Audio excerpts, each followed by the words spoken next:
Welcome, welcome, welcome. So excited today to invite Gaia to come and share this space so that we can have a dialogue and a conversation and share what fire and alchemizing, transmuting as shit as the fire means to each of us based on where we've come from as teachers and as facilitators. Gaia, I would love you to just you do this so beautifully. Just open this call with a prayer, if you could. Yeah, absolutely. And thank you. Nice to see you. Mm, yeah. Mm. So, yeah, let's just take a collective breath for us two and whoever is stepping in to actively be in this moment of ceremony with us. Whenever we circle, we are in a place of ceremony. Ceremony is ultimately means one mind, cerebellum, mind, mono, one, ceremony, one mind. And so we create the space for our minds to come together in harmony. And so with the first breath, we release all that we brought to this moment and just letting it roll off of our backs. The next inhale, we call forth our eternal I am presence. The Sophia Christ light within, the Shiva Shakti within, that place that is an eternal expression of the one, calling that beautiful essence forward. Taking a breath with this essence in place, and then being aware of the elements that bring that breath of oneness into form. So we honor the fire, the water, the air, the earth, the ether. And we bring our attention to the directions that also hold these elements. It's welcoming the south and the west Mm, and the north and the east and Mother Earth beneath us and the crater above and all around us. And we breathe that all into our center, to the heart space, acknowledging that we too are creators, that we too can participate in changing the vibrational frequency of our environment from the mm, inside out.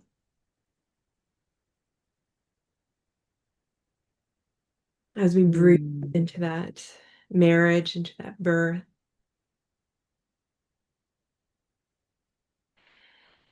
we give thanks for this life, this opportunity to express, to learn, to experience.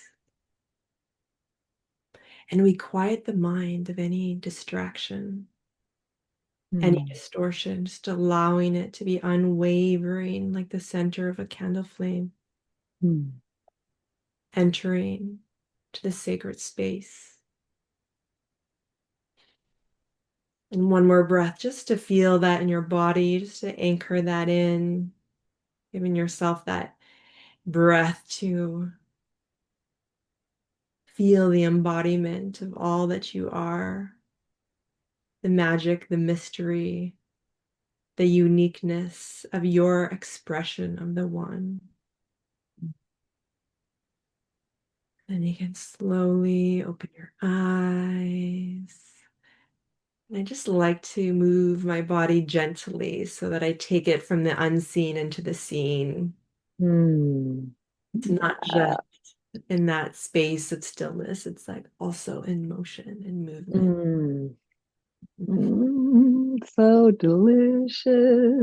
Mhm. Thank you, Gaia.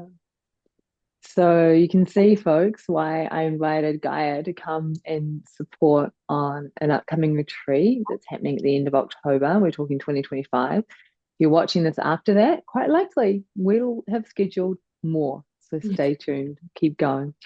And so Gaia's going to be leading fire ceremony and supporting the retreat. Before I talk Mhm. about myself or what the retreat is about, etc., Gaia, I would love to invite you to share more about yourself because my audience obviously knows a bit about me, but they've never met you before. Now, I met Gaia in Squamish, where I was living last year, and we just vibed. We ended Yeah. up walking all the time and talking. We've got some similar ages. We've had quite similar journeys. We've both been through Kundalini awakenings. We both work in the subtle realms. And it was such a joy to meet someone that I could just go freaking deep and talk about all the things. So, Gaia, can you share with people, yeah, what is the work that you are bringing into the world and how did you come to that work? hmm Yeah, big questions. And yeah, full goosebumps with our alignment as women and mothers and people of service in the world. Yeah. Um, so a little bit of my background, like logistically wise, I'm just finishing my master's in counseling. I have a bachelor's in psychology. I have been studying the healing arts for the last 25 years or more. And under the healing arts, we have, massage, Akashic record reading, Reiki, but I would like to say what I do is like Reiki on steroids. It's like, um, and it's a culmination of all of my lifestyle and training and life work into my own creation and my own development. And I was a Waldorf teacher. I studied Steiner, which um, is his goal to me is the anthroposophy, the spiritual science of a human being developing. And that goes all the way back into the development of our world, universe, multiverse. It's quite in depth. Mm. And so I bring that into my work. I have a private practice where I help people identify and release distortions that block them from their codes of their true essence. So, from source, we are all born with very unique codes that, when they are active, it is our greatest magic and life's expression to be them in the world. And so, what is blocking them?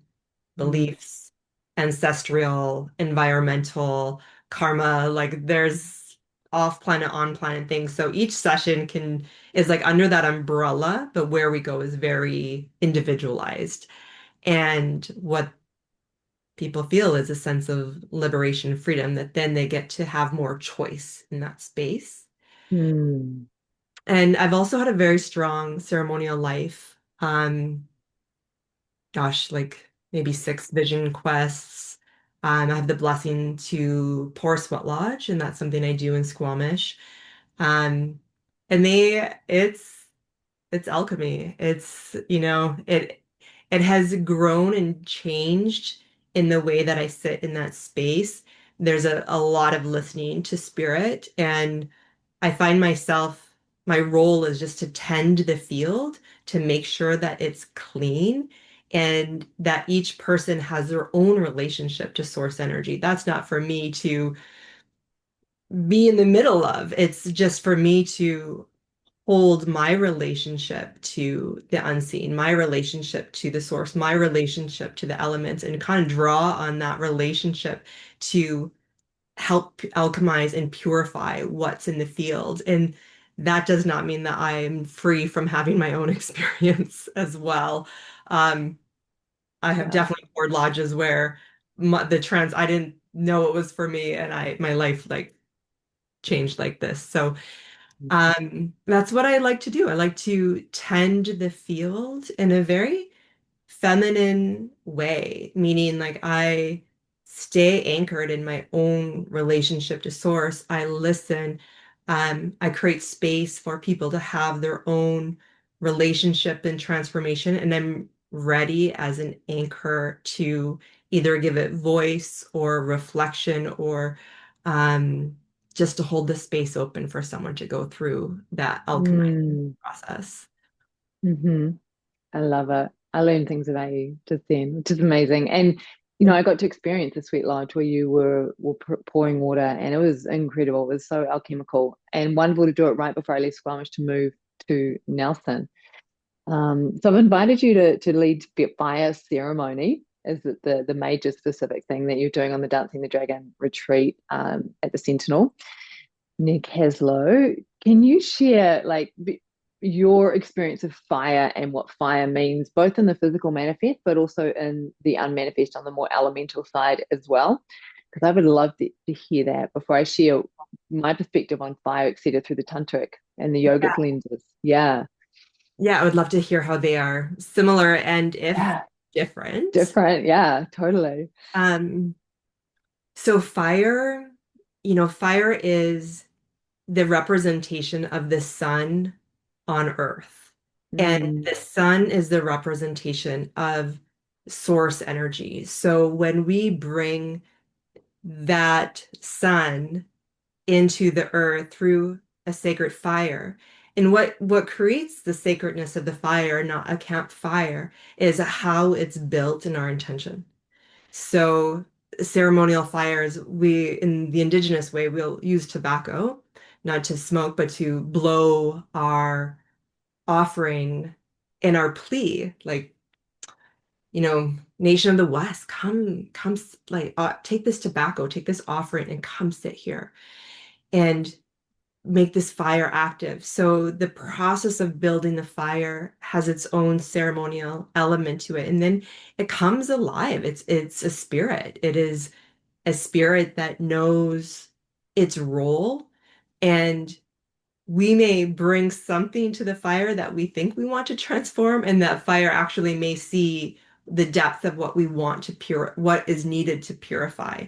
So that relationship with the fire is very ceremonial. It is representative of the sun, which is source energy, and it's the quickest thing to burn anything up so that it no longer exists. It changes form where instantaneously, where water is such a beautiful cleanser as well, but fire is quick and instantaneous. It's like, and when, yeah, when there's something to burn, and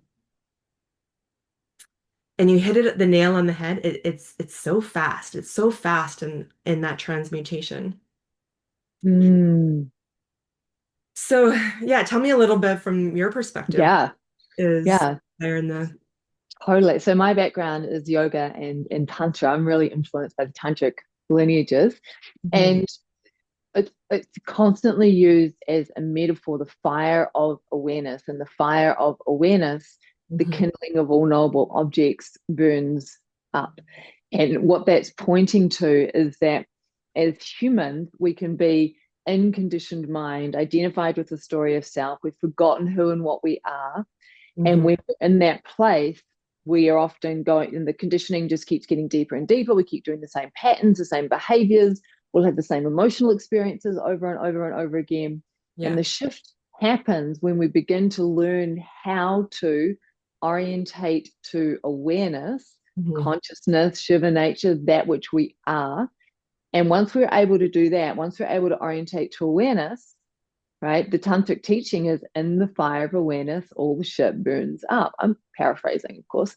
And so, from the fire of awareness, if all of a sudden there's a whole lot of grief there, if I'm able to stay in the fire of awareness, in awareness of the grief, not Yeah. identified with it, not drowning in it, not telling stories about it, not giving it meaning, not hooked on in any way, just aware of and fully feeling it. This is the devout, we talked about devouring, and it digests and dissolves or incinerates. And the fire of awareness is what generates the alchemical process that causes that to happen.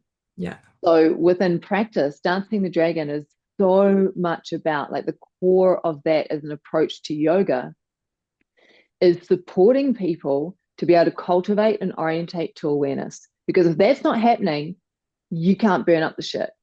When that is happening, you don't need talk therapy. You don't need to talk about the stuff.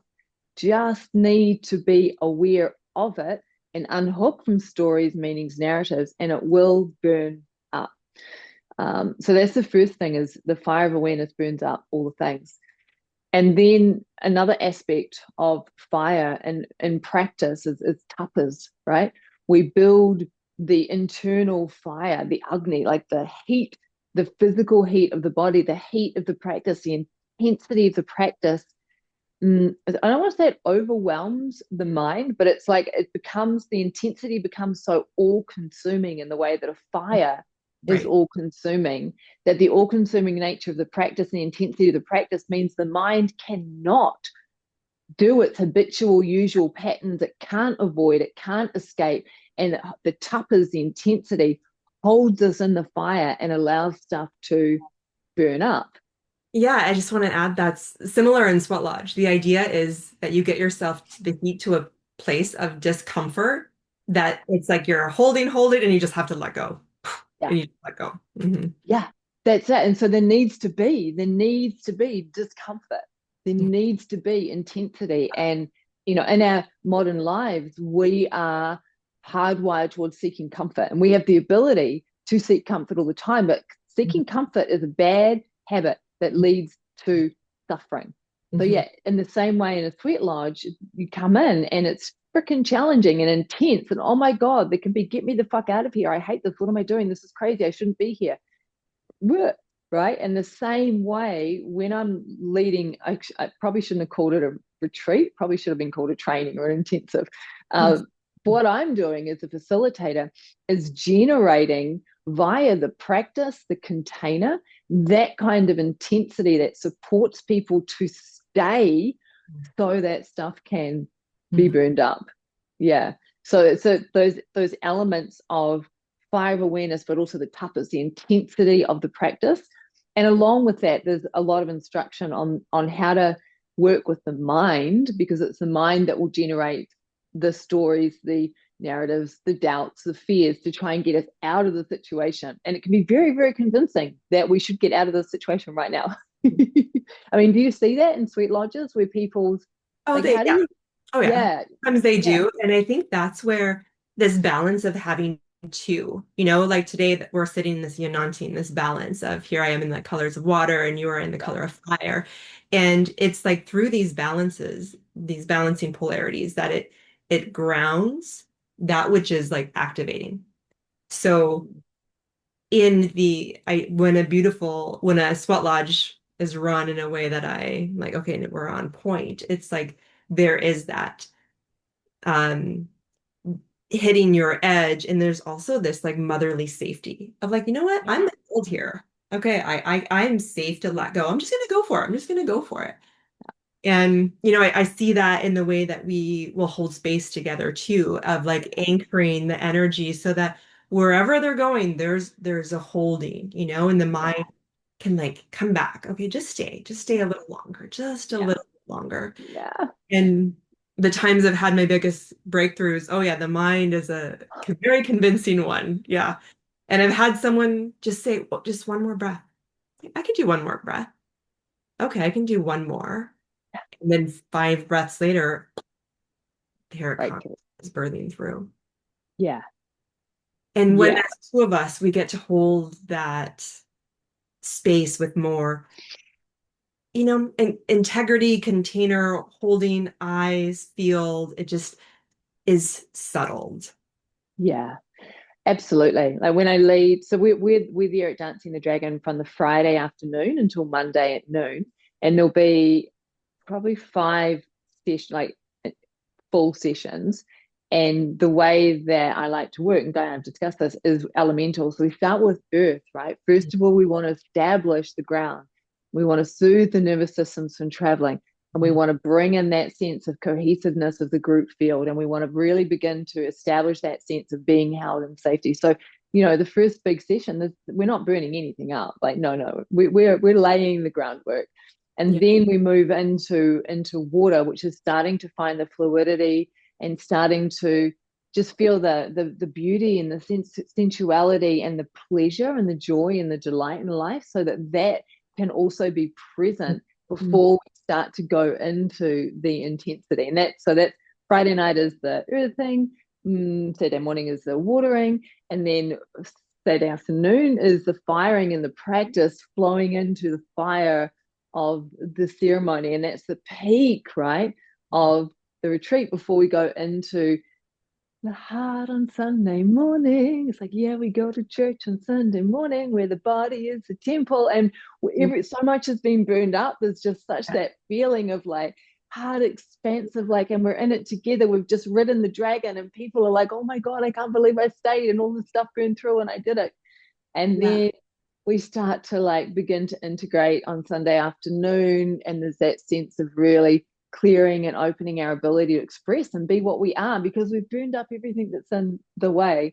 And then more beautiful integration and completion on Monday morning. So what I'm feeling, Guy, having you in the room, is you really bring more of that mother holding Mhm. energy, because often I'm sort of holding both to a degree, and it makes me feel as if that's going to allow me Yeah. to bring more of the fire than I ordinarily would be, because as you say, it's held in balance, because you must have the holding to feel like, oh yeah, it's safe and Mhm. I am held, right? Someone's got me as I step into this. Exactly. Mm, Oh, I just love the journey of it. I can already feel how stacked, perfectly stacked it is for the yeah, nervous system. yeah, And yeah, to set yourself up for success of, what is it that I'm carrying? And layering it so that the nervous system feels safe to like let that come through. If we yeah, don't have that safe container, it's like, no, I'll just hold on to that until like it's the right moment. But here this beautiful stacking into the fire, and then that clarity of what it is, putting that right into the fire yeah, ceremony, and then turning the page. yeah, Okay. Hmm. yeah. And as you beautifully spoke to me last week about the importance of what time this is. So we start on October 31st and we roll through to November 3rd. So Guy, can you share your understanding of that time period and how you're going to weave that into the fire ceremony? Sure. So as we know in the Western hemisphere, that October 31st is Halloween, also referred to as All Hallows Eve from more of the Celtic pagan traditions. And this is where people dressed up as ghosts and goblins, really to scare away ghosts, like the unseen that are unsavory. Yeah. Uh, and it's really, changed into what it is today. But in this culture, in our culture, in the pagan culture, and in um, for Mexico, this is a window where the veil is very thin. So Sunday, the second, is the Day of the Dead. And so this is a day that the ancestors are supposed to be closest, where you make offerings and think about them and keep their spirit alive, not in a mournful sense, but in the joyousness of aliveness and the thinness of the veil between life and death, between the seen and the unseen. So we're doing our work over this time where the veil is the thinnest. And Yeah. it's a beautiful opportunity to make offerings to our ancestors, which we'll do at the beginning of the fire, and to also burn what we have carried from our ancestors forward. So we in our life, it becomes an emergency what our ancestors did not purify. So we get to take their gold, but we get this opportunity to also purify that which we have carried through these generations and timelines. And so it just happened to fall on this very auspicious time. And I believe anytime we're doing any practice, we're working with the seen and unseen worlds. And Yeah. here we are with All Hallows Eve and Day of the Dead just perfectly lined up for this transmutation and alchemy so that we could move into the winter free from carrying that burden with us. And what happens Mm, when we carry the burden of our ancestors? We get more tired. We yeah. have more aches and pains. We feel a pull, but it's an unseen pull. It's not something we can see on our hand where it's like, oh, that needs a band-aid. It's like in the unseen. So it's hard to always track. It's like, oh, did I have too much coffee? Did I need more of this? It's like we try all these ways to Mm, chemically balance us, but forgetting that we also carry the karma of our ancestors that's actually quite easy to transmute if we give it the time, attention. yeah. And it's made me reflect on, so there's a practice called the ancestral karma prostrations practice, which is a tantric practice that I've done a few times, but one of them was like 400 plus days in a row of working with that practice. And given the time frame, I'm actually considering bringing that practice into the retreat because my feeling is that it'll weave quite nicely. Maybe we'll do a slightly simpler version, or maybe not. We might just we'll do 108 prostrations to the ancestors. And what this does is you attune to your paternal maternal lines behind you, Mhm. and at the same time, you're tuning to the blessings mandala of the light being, but the light bodies of all of the teachers, masters, gurus, and deities that you connect with. Yeah, and so there's this sense of taking the unresolved karma from the ancestors and offering it to the blessings mandala, and then receiving the blessings and offering it to the ancestors. So it's this beautiful, beautiful, potent, powerful practice. And my sense is that there will be space and time for us to dive into that on the retreat as well. The retreat, the training. Alchemizing. Yeah, yes, the alchemizing. Oh my goodness, so true. Guy, did you have any questions for me around dancing the dragon? Because I know we haven't talked a whole lot about it. So just wondered if you had any questions you wanted to ask. Yeah, what inspired you to bring it at this time? Mm. It- Dancing the dragon, is it like a phrase or like a body of work that's been calling to me for a couple of years since I was at Castle Hill. I forget the indigenous name, the Māori name, the Waitaha name for that area, but it's a very sacred landscape in New Zealand. And I was there, and it used to be underwater. And so I was attuning to feeling back through time. It's like, what was it like when it was underwater, and sensing into the whales and the dolphins and the sea life floating through these incredible rock structures. And as I did that, as I went back through time and felt into the ocean, all of a sudden it was like I was further down beneath the ocean, and I could feel dragons. There was dragons, Yeah. and this feeling of the dragons like flowing up through me, and just dancing the drag, just dancing, just dance. It just kept like the sense of like, what does it mean to dance the dragon? And so it's been percolating in me for a while, and then I had this experience where over a period of 3 or 4 days, I kept bumping into people. I went to the Sentinel and I kept bumping into people who then worked at the Sentinel or were connected to the Sentinel. And I just was like, I feel like I'm being pulled to this venue to offer this body of work. It was just so palpable. It didn't stack up logically. There wasn't enough lead time. I don't know if enough people yet. Like, it didn't stack up.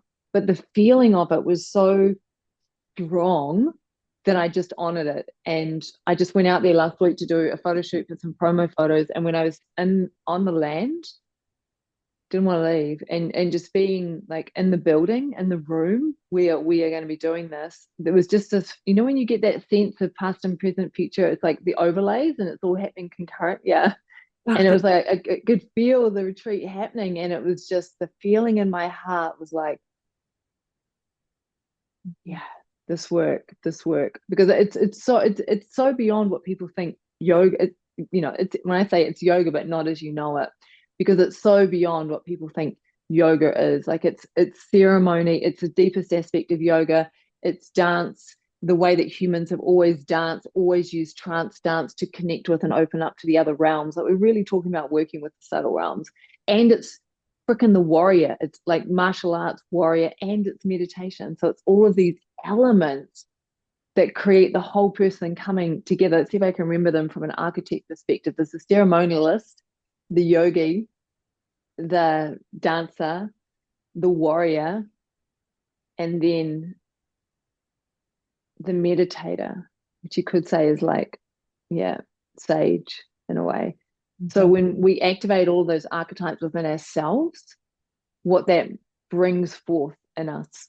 So, yeah. It makes me think too, what about the physical um the physical health of people. Like, who is this for? Who is this not for? Yeah. Yeah. So when I teach embodiment work, I teach to the people in the room, Mhm. and the whole aspect of dancing the dragon, one of the things is it's about dancing with the pain, the injuries, the illnesses, the limitations of your body as it is, and Mhm. learning how to meet it as it is so that you're igniting life force, and the life force is super alive, but you can work with limitations. Like I'm not going to say I often, sometimes, occasionally, my spine will flare up because I've got stuff that happens in my spine. And I have learned how to dance with that particular injury. So it doesn't matter how flexible you are, it doesn't matter how strong you are, it doesn't matter how fit you are, right? It's about being in the room and starting to open up to go past your ideas of your limitations of what your body can and cannot do, right? And so it's the ability to test yourself and to stay with something one more breath, Mhm. for example. And everyone, like part of what I'm teaching is how to honor where you are and expand where you are simultaneously. So there's not the resting in comfort and pulling back, but nor is there the striving and going beyond your body's limitations. And it's a very interesting dance. So from a physical perspective, doesn't matter where you're at in your journey. Yeah, great question. Hmm. Yeah, I love that. Just that, I think it speaks to presence, you know, Yeah, like how far each way, not going past your body's capacity, but also not, stepping out either. So yeah, staying present with what's true in this now moment, what's true, totally, and totally. keeping the mind like from being rigid in what it thinks is true. Yes, yes, yeah. And it's so much, I talk about dancing dragon approach to life. It's so much about learning how to work with the mind. Mhm. So it no longer masters you and you master it. And there is that openness, that empty mind, Mhm. and moving from that. Mm. So what are some of the logistics, like when's like early bird Oh, closing? yeah, yeah, yeah. Well, the juice. So early bird closes September 15th. Okay, three. And yeah, it's like 3 days. So we're going to get this up on out on all the socials so people will see it in time to jump on the early bird if they can. And other logistics. I'll put all the links down the bottom in terms of Facebook events so you can, join and share and invite. The landing page link where you just basically book and you pay a deposit of $500. That leads you to a registration form, and then I get in touch with you and just touch base, connect, etc. And I'll basically invoice you for the remaining amount. And then we kick off. I ask people to be sort of on site on the Friday between 2 and 3 p.m. on October 31st at the Sentinel. And then we'll be done and dusted by midday, noon on the Monday. Accommodation, food, the whole program, everything's included. Um, and you just get to come and be held by Gaia and I and get taken on this incredible adventure where you have the opportunity to burn through whatever it is that you are ready to burn, and also to activate, ignite, and access levels of joy and blissfulness and strength and power that you may not even have thought was available to you. Yeah, beautiful. Yeah. Mm. And if people are interested, they want to know more information, they reach out to you directly. Yeah, they absolutely can. Just message me. The links will be down below, or jump on the landing page, or jump on the Facebook. Any old way works. Yeah. Amazing. Yay, Gaia, thank you so much. I'm so excited. I'm so glad I trusted my intuition to ask you to come along too. I'm so Mm, excited. Oh my goodness. This is yeah. um yeah, I can just already feel the sacredness and the flow and the fire and the stacking and your years of experience and wisdom and the way that you articulate and hold space and inspire. Um, Mm. yeah, you definitely embody the red dragon medicine. So I'm really much looking forward to playing with you. Yeah, and I'm just so, so glad to have you there to support and hold space as well and to bring your magic into it. And I'm really curious because I work in a very emergent way. I know you do too, Guy. I'm very curious to see what emerges as we're in this space. And like I said, what might emerge after. Yeah. because this may just be the beginning of a beautiful unfolding that continues to entwine and offer out there. We'll see what spirit has to say. Yeah. Exactly. Yay. Blessings, blessings, blessings, and giving thanks to all the masters, teachers, gurus, and lineages, Mm-hmm. to all these practices and teachings. May we speak true, may we teach true, may we serve true. Mm. Ah. Yeah. Uh-huh. Awesome. Mm.